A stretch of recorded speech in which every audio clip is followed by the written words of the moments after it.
Okay, so while I was gone, I cleaned up my spreadsheet and got rid of all of our kind of test materials there.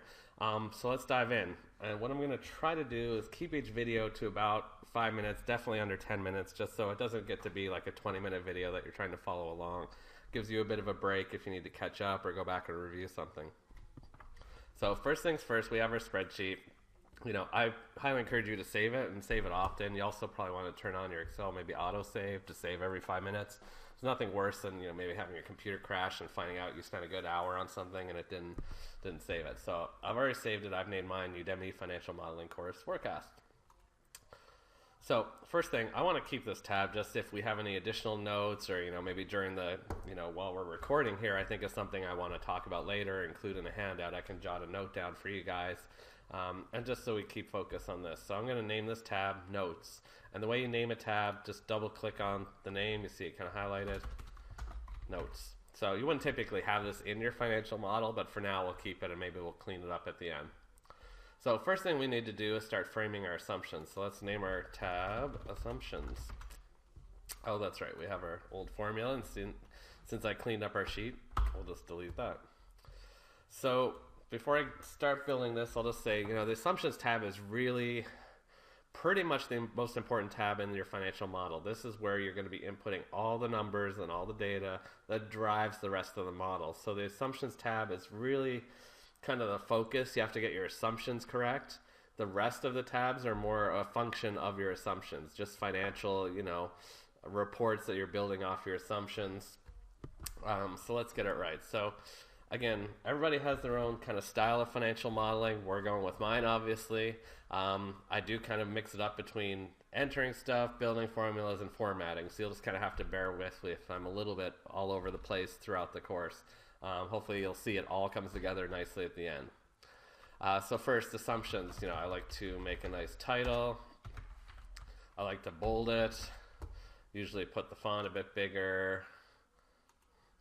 There we go. And I'll kind of use this universally throughout then all the rest of the tabs that we're going to add, just so it's a quick way to reference it. I usually like to put in a note, change only red values.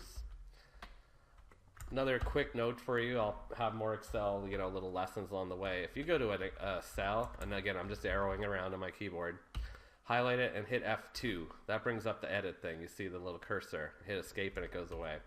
Hit F2, I use the arrow over, I hold down shift, arrow over, and I'm going to hit red. So that highlighted just those words in red, just so you know what I'm doing.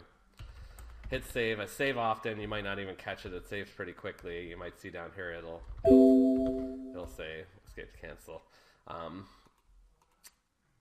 So what's next? So next we need to kind of frame our assumptions. I like to lay them out in most of the assumptions will relate to the profit and loss. It's going to be how do you drive your revenues, your cost of goods sold, your expenses. The balance sheet and cash flow kind of fall out of that. So a lot of these will be P&L related. So I usually like to start just with our revenue. So I'm going to create a section, if you will, for revenues. And if you want, I'm going to include this spreadsheet with the course, the completed spreadsheet. So if at any point you're like, well, where's he going with this? Just look at the completed spreadsheet, and then that way you can kind of see how it was built and where it came from. I'm not 100% sure I can upload an Excel file for you guys to download. So I will upload a PDF of the finalized product, and I'm more than happy to email the file to anyone if I can't provide it in the course. I'm not sure if I can. So again, I said I like to format along the way. I usually just throw this over to kind of a random location. I like to highlight it. I already had gray highlighted. And then I like to put a little box around it, outside border. Why do I do that? Just when we get down here and we have expenses, cost of goods sold, we know clearly this is our revenue section. So start off, let's just list out our revenue, what are we selling? So we're selling widget A, and then I'm going to hit Control C and then Control V and make this widget B and widget C. So those are our three things that we're selling.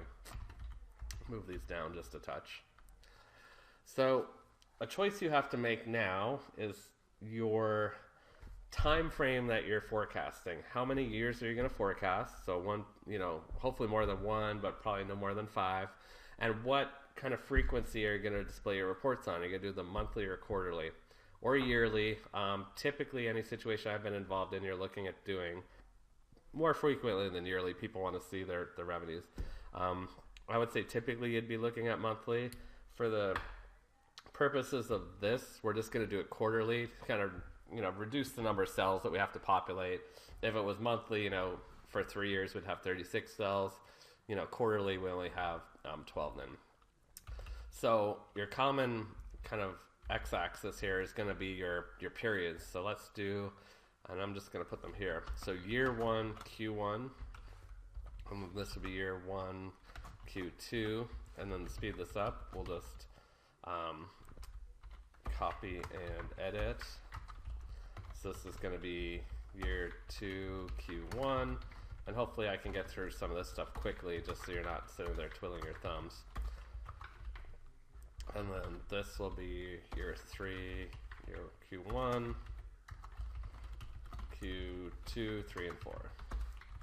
So again, I'm hitting, going to a cell, hit Control C to copy, move over, hit Control V to paste, and then I'm going back, so let's just do that. Control C, Control V, and then I hit F2 to edit. I can arrow over and type. This would, be, and just edit it, but we're not going to do that.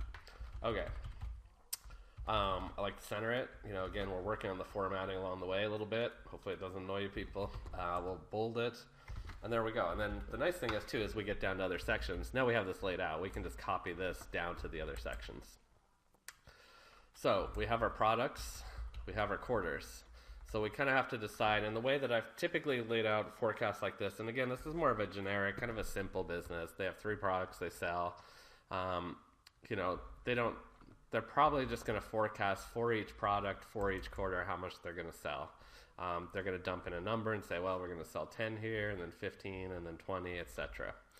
I typically like to create little boxes anywhere where I'm actually entering data.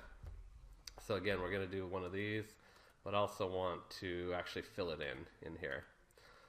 So the reason is, anytime you see this, it's somewhere to enter. And I also mentioned earlier, I like to make it red text, anything that we enter. So we enter like a 10 here is red. People see that, they go, okay, that I can change. This I shouldn't change. It's not going to affect anything. With that, I think we should end this video just because it's getting to be a little bit long, and then we will come back and continue on.